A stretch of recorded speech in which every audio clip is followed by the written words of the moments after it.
make a start. My name is Simon Dandridge. I'm Rochdale's Member of Parliament. First of all, let me say thank you for coming to this discussion, to this seminar that we're going to hold today. I'm going to chair the event. I have a keen interest in all the issues around Kashmir. I'm the treasurer of the All-Party Parliamentary Group on Kashmir. I also sit on the All-Party Parliamentary Group for Pakistan and other things. I'm delighted that you've been able to join us. We have some very distinguished guests with us who will speak shortly. But in terms of housekeeping, I just want to say, first of all, as is traditional on these occasions, if you have a mobile phone, please put it on to silent or put it on, worse, put it on to vibrate. I think I'm just right in saying if you need the toilets, they're just out that door and the attendants will guide you accordingly. For those that aren't pass holders, then please don't wander off because you'll probably get arrested.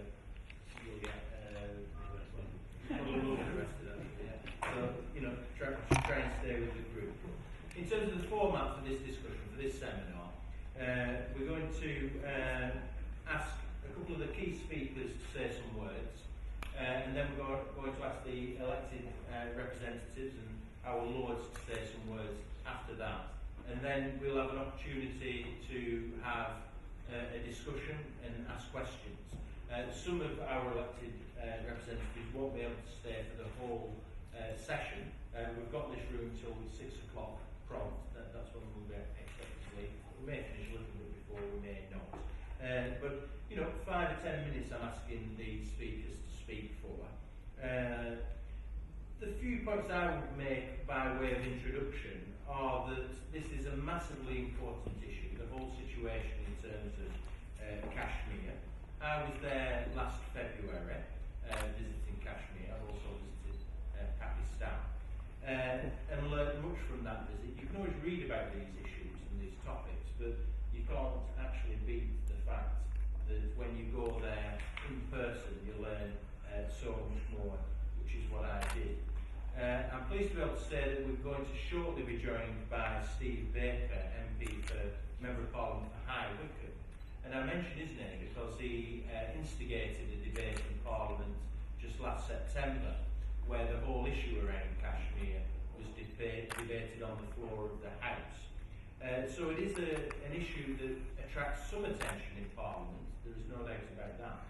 But there is also no doubt about the fact that it needs to attract much more attention in terms of British politicians.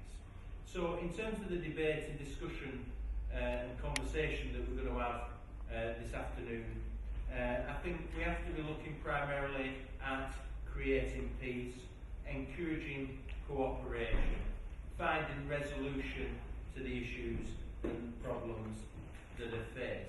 It's not about naming, blaming or shaming anyone in that debate or any country. It's about looking forward to ways in which we can advance the cause of the Kashmiri people.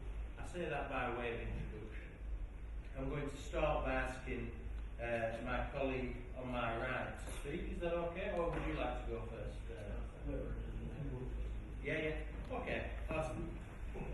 Senji is the president of the Institute of Gilgit-Baltistan Studies, and I'm going to ask him to start by saying a good few words, maybe 5-10 minutes. Thank you, Honourable Chairman. Thank you, respected guests, participants. Thank you so much for being here. My name is Singit Sai. I come from Baltistan region, and I live in the United States and work on Gilgit-Baltistan issues there. So today we're talking about how to promote peace in the region, how to bring people together. And before, I come with some suggestions, what I'm going to do is introduce a little bit about Gilgit-Baltistan, since not many of the people have heard about the region. So Gilgit and Baltistan, when we had former princely state of Jammu and Kashmir, Baltistan was part of Ladakh, and it was ruled by Jammu province. So many people sitting here were, come under the same jurisdiction like us. And Gilgit was ruled by Kashmir province. And there was a small portion within Gilgit Agency which was given to the British for leave for some time. At this point, Gilgit-Baltistan is about 1.5 million people distributed over 7 districts, and it's ruled by Pakistan. The ethnicity and language are very diverse. So people speak Tibetan languages, Central Asian languages, and Dardic languages, which are related to Kashmiri. And there's Shias and Sunnis and Ismailis and Sufis. There's a mix of religions that we have there. The region is 4 times bigger than the Kashmir Valley, so it's very big, and it borders Afghanistan, Tajikistan, China, apart from Pakistan and India, so it's a very strategically located area. Pakistani Supreme Court and the Constitution says that it's a disputed area, it's not part of Pakistan. So basically, this area has been ruled by Pakistan on ad hoc presidential ordinances, about 11 of them in the last 64 years. India claims the region as its integral part, whereas Pakistan calls it a disputed area. So that's sort of where we stand today. There's an impasse that has stopped all economic, political, and social progress that is happening. Kashmir, as we all know, remains in the forefront of the talks, and more than 70 CBMs, confidence-building measures, have been signed on Kashmir alone between India and Pakistan. But the thing is that both countries have yet to extend the benefits of those CBMs to Gilgit-Baltistan. So basically what the CBMs do, they address the needs of the people in the Kashmir Valley and to some extent Muzaffarabad and Mirpur area. Punch area, but not Gilgit-Baltistan. And today what I'm going to do is, come up with some suggestions as to how we can standardize those CBMs across the region to provide similar benefits to all ethnic, linguistic, and religious groups, which can help achieve the right of peaceful coexistence for all and promote the image of Jammu and Kashmir as a multi-ethnic and multi-religious state. So, for instance, right now, there is trade going on across the line of control between Muzaffarabad and Srinagar, and we really appreciate what Pakistan and India have been doing. Well, what I would suggest that they should extend it to Gilgit-Baltistan as well. So, the trade between Gilgit-Baltistan and Ladakh should also happen. And for over several years, the local people have been demanding it, and hopefully, Gilgit-Baltistan will get that attention from India and Pakistan. I suggest that a joint trade and tourism board should be established to track the potential in Gilgit-Baltistan and Ladakh, and similar frameworks can be established for water and resource management. We have 4 traditional routes that connect Ladakh and Gilgit-Baltistan, and local livelihood depends on these trade routes. So we can improve and alleviate people from poverty if we pay attention to these issues. In the same way, the people from Kashmir and Punch and Muzaffarabad, they can meet each other, the families, but the same privilege has not been provided to people in Gilgit-Baltistan. So I think that is another thing that, to standardize CBMs, the same benefits could be provided to the people of Gilgit-Baltistan, where they would be allowed to meet the people in Ladakh. About 10,000 divided family members are waiting for the line of control to I also believe that demilitarization of not only of Gilgit-Baltistan, but also Gilgit City and Skardu, just the way we demand that Kashmir Valley or Srinagar should be demilitarized. We should, I would say that Gilgit City and Skardu should also be demilitarized. So I think that's the gesture that needs to come from both sides. And we really appreciate that Pakistani government has made some efforts in shutting down militant training networks and the terror infrastructure in Gilgit-Baltistan. But if we do not open the line of control, and if we do not let the secular culture to flourish, then we cannot really remove communalism and extremism from the society. So just by shutting down the militant infrastructure is not enough. The line of control needs to open, the secular culture, the indigenous culture need to flourish. Restoration of the state subject rule is an important issue. I think Mr. Gilani is going to touch on that, so I want to talk about it. But in Gilgit-Baltistan, we don't have state subject rule, and we think that as part of the confidence building measure, state subject rule should be reinstated in Gilgit-Baltistan. And we also believe that the existing ordinance has not really done any justice to the needs, socioeconomic and political needs of the local people. So Pakistan has to come up with some better system where a genuine autonomy and self-rule could be provided to the people of Gilgit-Baltistan. Then there are some other measures that can be taken. For instance, there are 22 seats reserved in Kashmir Assembly for Gilgit-Baltistan and Muslim area. Maybe we can have access to those political institutions to have our voices heard. And intra-regional dialogue within different parts of Kashmir. So Gilgit-Baltistan doesn't get any representation when different regions within Jammu and Kashmir are talking to each other. And they started joint working groups and they talk about their issues, but Gilgit-Baltistan is kept outside. So I think it's about time that we allow Gilgit-Baltistan to be part of that as a part of inclusive policy rather than exclusive. And then again, students from Gilgit-Baltistan may be allowed to have access in Kashmir in the universities, or the patients can have access to the hospitals, because we do not have very good educational institutions or medical centers in our area. And I appreciate India and Pakistan for continuing peace initiative despite resistance from certain forces in the last few years. Sustainable peace can be achieved if interests of minority groups of Jammu and Kashmir are also protected along with those of the dominant ones. So believe that all the ethnic minorities or religious minorities should be treated equally. We expect the international community to ask both India and Pakistan to continue bilateral initiatives. So it's very important that the dialogue should continue in a peaceful manner. At this point, I would request the members of the British Parliament to persuade Pakistan to adopt a holistic approach on Kashmir by extending the scope of confidence-building measures to Gilgit-Baltistan. And I thank you, Mr. Simon here. I think I'm finishing. Thank you very much indeed.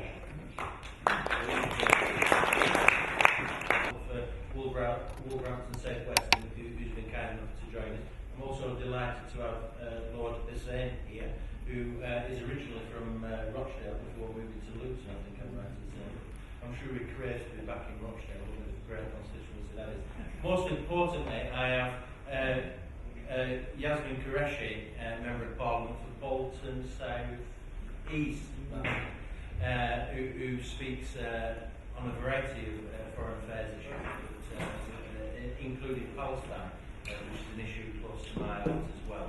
And we'll hear from both Lord Hussain and Yasmin shortly. But let me introduce Mumtaz. Thank you, Mr. Chairman, honorable members of the Parliament, Dr. Nzee Tulani, ladies and gentlemen.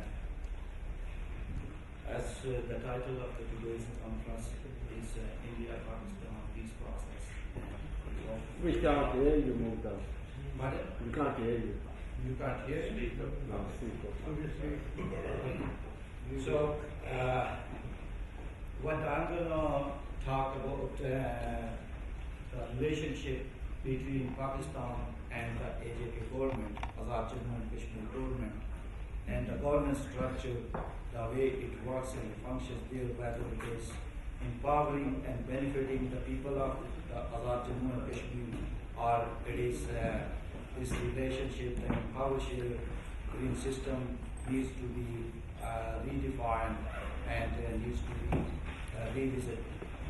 So, as AJK stands for Azad Jammu and Kashmir, and it has a president, prime minister, Supreme Court flag. But besides the trappings of the sovereign state, it doesn't have the autonomy or even the statehood. If we think in terms of the international relations, the Azad Jammu and Kashmir government that was ruled through the rules of the business until 1970, and the first elections were held in 1970, and they adopted the 1970 interim act there. But unfortunately, in 1974, the Pakistan People's Party at that time it was in power. It managed no confidence against the Sardar Abdul Qayyum Khan, who happened to be the president of AJP at that time. And they authored a constitution by then Pakistani law minister Abdul Hafiz Pirzada, and they implemented or imposed through their political oath with PPP that time was in power. That was the turning point between AJK and Islamabad's relationship.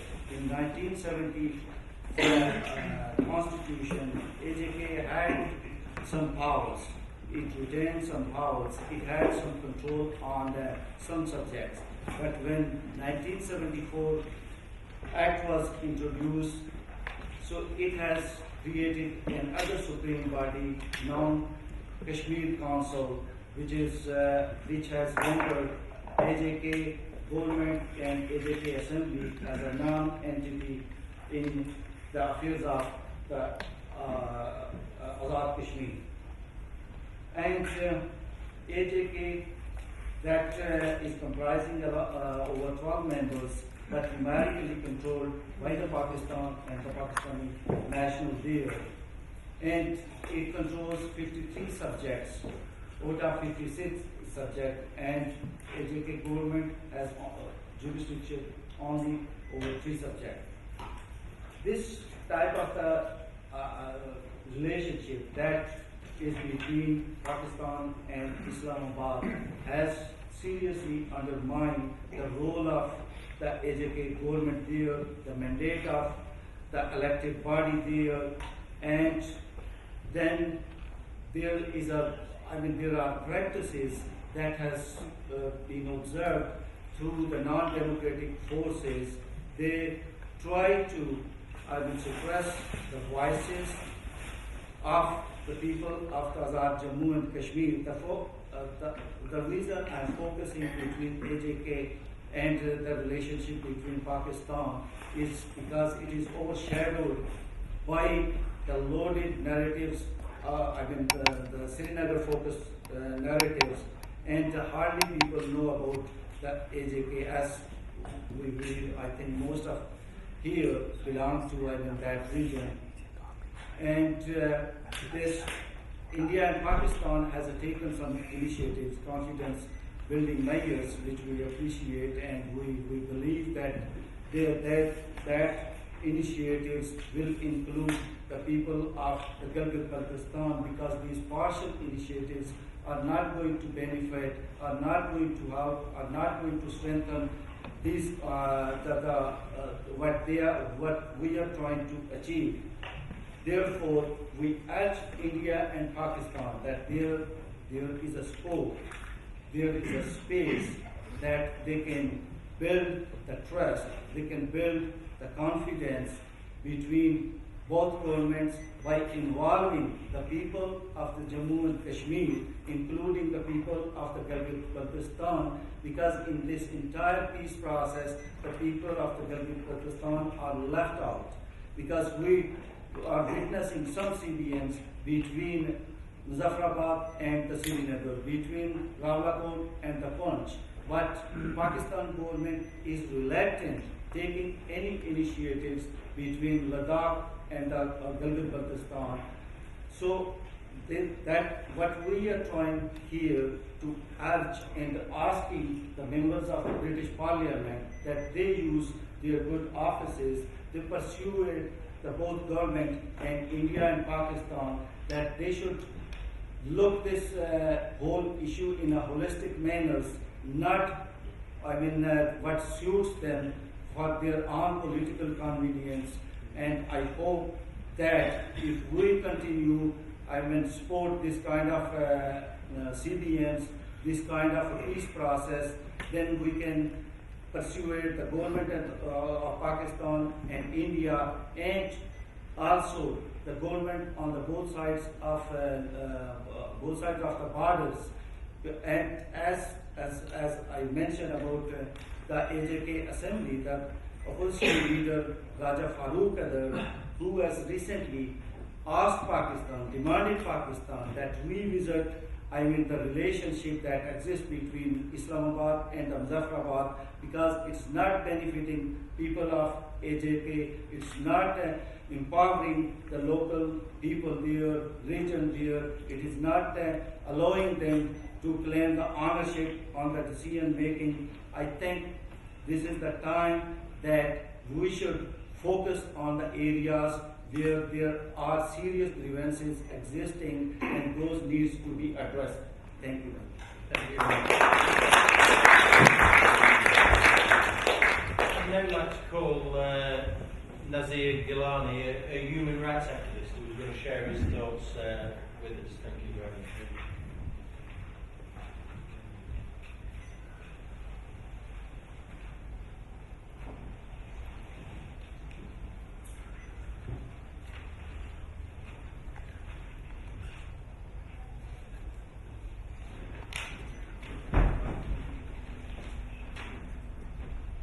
Thank you, Mr. Chairman. It gives me immense pleasure to share this afternoon with people like Mumtaz Khan and Singh said, who have traveled all the way from States and Canada and Ali Adat as well, who have been very kind to put together this event.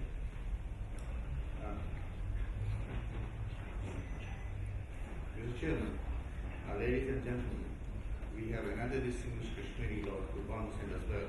He will have to say a lot and represent us where we leave any weaknesses in our presentations. We are faced with a discussion that India-Pakistan peace process will go forward. In this regard, I would suggest that there is a third way forward as well, the Kashmiri way forward. Because if you forward peace process, the way India and Pakistan have been advocating, battling, and marshalling so far, it is a bilateral approach. But there is a third way where we would be enlisting, requesting the British parliamentarians and the community here, as British citizens, how best we can play our role and make an input. To do so, Mr. Chairman, we need to understand who is a Kashmiri, who is a Pakistani, and who is an Indian. Those of us who originate from Kashmir have a common bond, a legal bond, legal distinction. It goes back to 20th of April 1927. So all of us who attract that legal definition are the subjects of the state of Jammu and Kashmir. And we are distributed as people and as territory as well. There are three administrations. One is on the Indian side and two are on the Pakistani side. So unless you understand the three people and the fourth people, which is represented or which are represented by Lord Qurban Hussain in the United Kingdom and abroad, the diaspora. So there are four Kashmir. So when you advance peace process, you have to advance it in the best interest of the people of the state of Jammu and Kashmir. And they are not similar in administrative manner, they are quite dissimilar. There is a constitution for the people living on the Indian side, which is Jammu and Kashmir Constitution, and the other one which has been very rightly referred by Mumtaz Khan on the Pakistani side, and the people of Gilgit-Baltistan do not have a solid document as compared to the other two administrations. Where we have been doing wrong, the members of parliament who travel to Azad Kashmir, they say we have visited Kashmir. But at the same time, they divorce two important administrations, that of Jammu and Kashmir and Gilgit and Baltistan. So this is the Pakistani sovereign reflex to guide their perceived Kashmir. And well, we need to be very careful, because then you would be taking part in secondary victimization of the people of the state of Jammu and Kashmir by being parliamentarian. Because if you see a person in Mirpur, you have seen only one Kashmir. You have to see Kashmiri based in Baramulla, and fourth in Gilgit, the fifth in Toronto. The other point which I would wish to marshal here is that we are mistaken at core. We do not have a role to play in peace process between India and Pakistan. They are member nations of UN. It is charter obligation for them to live a peaceful life as member nations of the United Nations. We are not part of any dispute either. We have a title to right of self-determination. So the title is also a charter obligation. So to exercise your title for self-determination, you need to be equal people. The UN Charter, Article 1 and 2, clearly spells out that people will have right to self-determination as equal people. But in Pakistan, as he rightly said, Mumtaz Khan, the constitution has made them unequal because the constitution of AJK, Azad Jammu and Kashmir, puts constitutional restraints. It makes you less than a full person. The government of Azad Kashmir may do anything on earth, but it constitutionally cannot advocate the right of self-determination of the people of Kashmir. It is the sole and exclusive control of the government of Pakistan, which we would request members of the parliament to take up with the government of Pakistan, that if they have presumed the trust obligations in AJK and UNCIP resolutions, so they have to be used correctly and in the best interest of the people of the state of Jammu and Kashmir. Because Pakistan is in AJK under UNCIP resolutions, India on the other side is on invitation. The government of Jammu and Kashmir has invited government of India to send its forces to Kashmir to do three things: to protect life, honor and property. They are not supposed to do the fourth, they can't add the fourth element, then they will be acting outside terms of the agreement. So for the protection of life, honor and property, it is the Indian soldier who remains responsible, not only for Srinagar but for Muzaffarabad as well, for Gilgit-Baltistan as well. So the Jammu and Kashmir Assembly is incomplete on the Indian side. Article 48 renders it incomplete, infirm. It does not represent all the territories of the state of Jammu and Kashmir. So we would ask the members of parliament to urge upon India to make it complete by enlisting the representation from Azad Jammu and Kashmir and Gilgit-Baltistan, as well as provided in the JNK Constitution. Not only that, even the United Nations has cautioned in March 1950 that any decision that the assembly in JNK in Srinagar would be taken, it would not be acceptable because it would be a decision taken by a part of the population living in the part of the state. While the situation on the Pakistani side of Kashmir is very different. People who authored a militancy in the state of Jammu and Kashmir, in fact, killed the right of self-determination. So they have accrued a criminal liability, because by losing a generation in Kashmir, by killing a generation, we have killed the right of self-determination for many years to come. So we have to trace the authors of militancy in Jammu and Kashmir, because we did not need to resort to the use of violence, because United Nations was there on our behalf. We, if at all, needed to use the force, it should have been used through the United Nations by 194 countries of the world. So it is very unfortunate that those who authored militancy in the state of Jammu and Kashmir have in fact killed the right of self-determination, and there have been violations of human rights never seen from 1846 to 1990 for 126 years. In 126 years, we have lost only roughly 30 people in the struggle, documented. In 1931, we lost 23 people, but in aggregate put together, they make less than 50 people in 126 years. But from 1990 to today, in just 22 years, we have lost a generation in Kashmir, and half of the population has gone mentally sick, because the child that was born in 90 has seen nothing but violence for the last 22 years. So he has grown in the cradle of violence.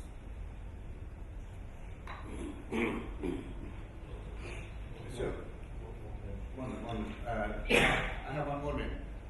So, what needs to be done is that we need to make it very clear that the two assemblies of AJK Assembly, the Constitution of Azad Jammu and Kashmir has been authored by the government of Pakistan, not by the people of Azad Jammu and Kashmir. And the notification said that we have authored this constitution for you we advised the President of Azad to present it in the Assembly and have it passed. So we have to make sure whether the document that is there as a guide for the people of Azad Kashmir in fact remains has the ownership of the people of Kashmir. Then as Sarin is here, Gilgit and Baltistan was passed over into the charge of Pakistan by the government of Azad Kashmir. So they took it over in 1949 April to administer it. With the understanding once the government over there settles down, it will take over. Then the High Court of Azad Kashmir has also given a ruling that the Gilgit-Baltistan should be returned back to the administration of Azad Kashmir. Given these facts, I would urge the members of Parliament who are here and who are actively supporting the case of Kashmir to make a choice. Do they want to support the Pakistani narrative, which is dominant here because of the population, Kashmiri population?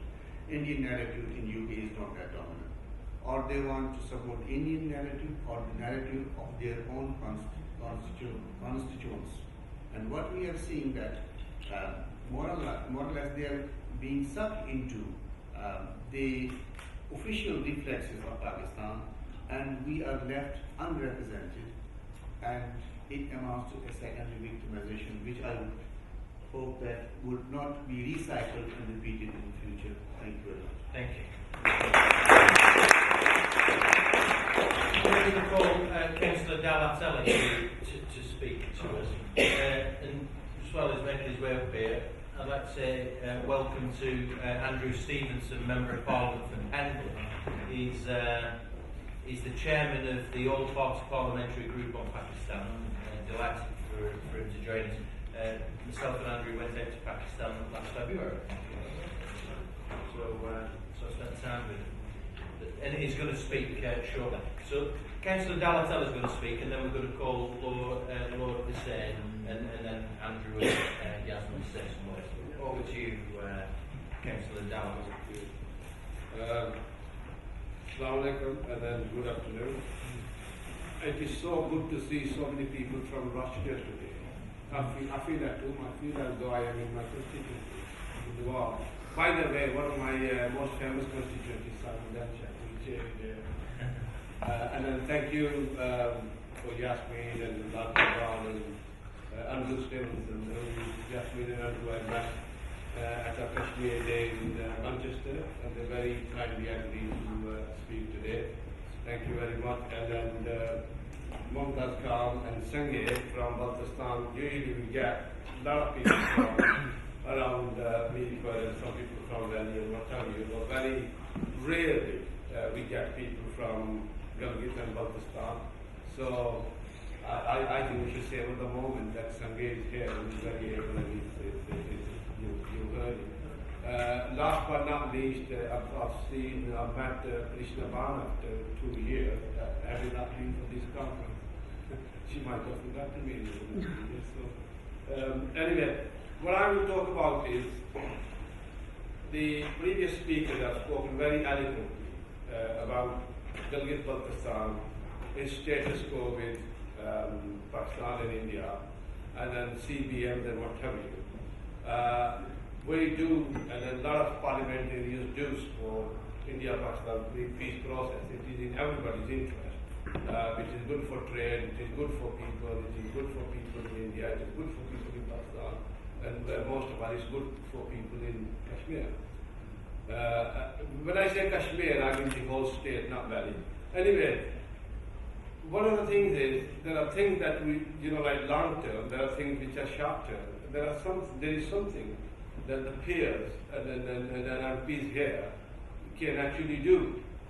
And then it is within their grasp, and then that's what I'm going to talk about.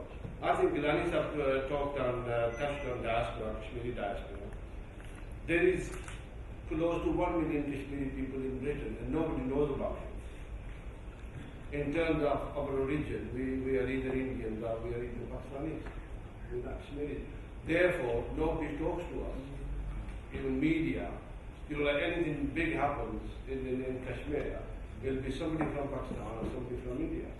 Nobody will talk to Kashmiri at all. And the fact of the matter is, we talk about plebiscite, we talk about Raishmari and this and that. There are 30% Kashmiris who are out of the state people, 30% people, Saudi Arabia, America, Britain. Had there been a plebiscite, that 30% diaspora is not able to participate in the decision making of future of Kashmir. Why? And if you look at Pakistan, there are a lot of displaced people from states living in Pakistan. And in Pakistan, they've got special officers. So any Kashmiri born in Gujarat or Lahore has got the automatic right to state subject status, which is a Kashmiri nationality which was brought in 1927. But as soon as, we came here as Kashmiris in this country, and we came in 40s and 50s. But what are we now? We're not Kashmiri anymore. So, Kashmiri community does suffer from identity crisis. And what the identity crisis is doing, if you go to Birmingham, if you go to Bradford, I'm sure Bolton, Rochdale, Luton, Kashmiri communities find it very hard to assimilate into mainstream and integrate. There are parallel enclaves, like their own mosque, their own ghetto, their own like going forward. So we need to be, our oncoming generations need to be included. They need to have identity, and they need to be recognized at every level by British government. And then I came here to listen, and then I've been asked to speak, and I won't take a lot of time on this. I could go on and on and on. I would like to listen to Yasmin Qureshi, and then Lord Kurbanu who's from Rochdale, and we're very proud of him for his achievements, personal achievements, making it to us of God. And he has been flagging all his life, he's flagged Kashmiri identity. When he was deputy leader in Luton, he instigated it. When he was a Labour councillor, I may say, he did. No, he did contribute in making, getting Kashmiris on Labour's manifesto. So he's been active. And Stephen, I've heard him a couple of times, very well on the Kashmir issue and autonomy. So I will leave with this request. I will say, yes, we're doing a credible job. Thank you very much. But please, look at me first. Get us included. We are not Pakistanis, we are not Indians, we are Kashmiris. And in any future decision making, we want to be involved. For that, we have to be included. And we should be inclusive. We should be here as Kashmiris. And can I ask this platform? Honourable Member for Pendle, which is a great part of the East Lancashire. Great part of North. Chairman of the All Party Parliamentary Group of Pakistan. Thank you. Well, thank you for inviting me here to speak this afternoon. It is indeed a privilege to chair the All Party Parliamentary Group on Pakistan and be a member of the All Party Parliamentary Group on Kashmir. And I was very encouraged actually when I met the Foreign Minister of Pakistan last week, and she talked about the improving relations and trade relations between India and Pakistan as we try to normalise the relationship between the two countries. I was asked here today to talk on the topic of the promotion of law and democracy in Pakistan to bring peace between the two nations. I wasn't asked here to speak on Kashmir, a subject I've spoken many times on before. I have a very significant Kashmiri community in Pendle, and I believe firmly in the rights of the Kashmiri people in determining their future. But I am going to stick to my remarks talking about law and democracy in Pakistan because that was the advertised subject of my talk. I want to mainly focus on actually how British Pakistanis and the British South Asian community can play a role through bringing peace to the country through prosperity. I want to particularly focus on Pakistan and some of the judicial failings we've seen there, and how we can help the country go in the direction we all want to see. Thinking about the way that law and order works in Pakistan, I can't help but remember the first big case I dealt with as a Member of Parliament was the tragic murder of 3 of my constituents, Mohammed and Pervez Yousaf and their daughter Tanya, who was only 22. The 3 of them were murdered only 2 weeks after I was elected, back in May 2010.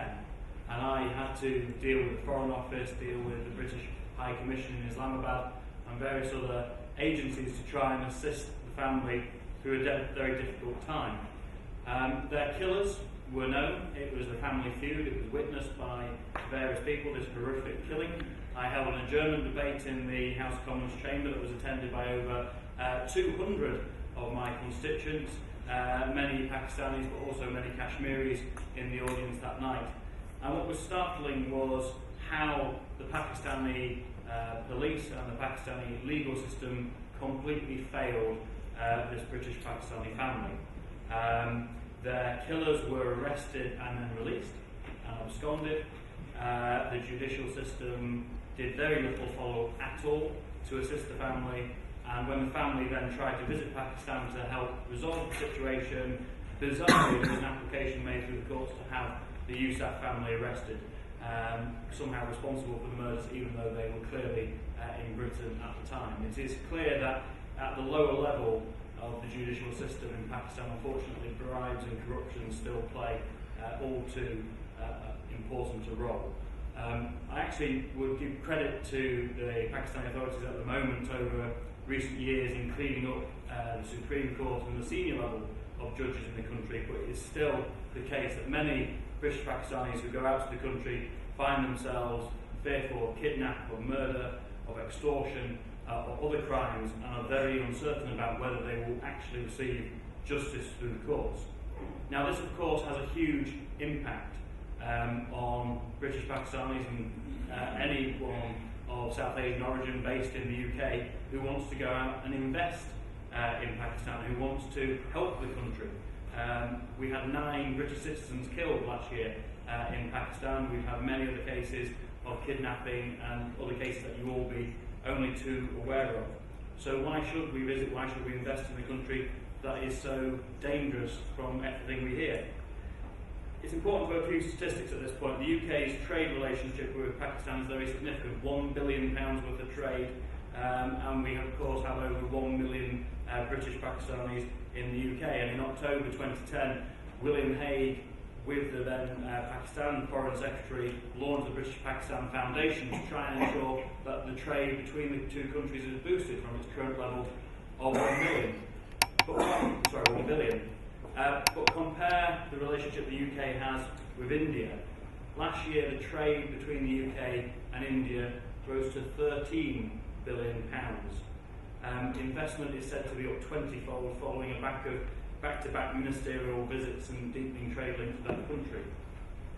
Now, why is India shooting so far ahead of Pakistan? Well, one of the main reasons for that, obviously, is the security situation and the rule of law and order in the country, and the topic I've been given to speak about. If you look at the indexes of how safe and secure countries are around the world, Pakistan's currently rated 109 out of 110 countries on security. Only Sudan, and that was actually before South Sudan split away and the situation was largely resolved in that country, was classed as a riskier country than Pakistan. It goes without saying, therefore, that was the reason that Pakistan was then ranked for economic growth 96 out of 110 countries, when India, as we all know, is now one of the growth engines of the world, flying towards the top of every league table you could assess it by. All this is related. A safer country normally becomes a more prosperous one. We all know that the most rich countries in the world tend to have the best law and order. Promoting peace is needless to say, leads straight to prosperity. People will not invest in countries where they do not think there is stability and they do not think they will get justice through the courts. There are many challenges in Pakistan that are very different from some of the challenges faced in India. The problem of terrorism in Pakistan is only too prevalent, exacerbated by Western foreign policy for many years, and the rule of law and order in certain parts of the country is always going to be difficult. However, many of the country's law and order issues are not related to terrorism, but rather a weak judicial system, particularly at local level, that is all too open to corruption. Until overseas Pakistanis feel they can invest in the country with confidence and visit without fear of murder or kidnap, we will not see Pakistan moving forward in the way we all hope to see.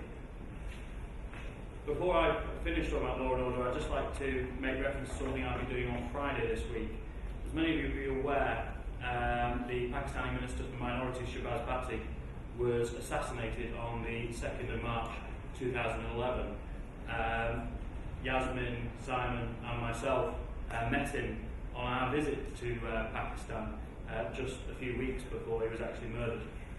Shahbaz Bhatti was murdered for criticising the blasphemy laws that, of course, as we all know, actually affected more Muslims than they have Christians in Pakistan. But I think we all recognise his bravery in standing up for a liberal, tolerant, open Pakistan that was envisaged by the country's founder.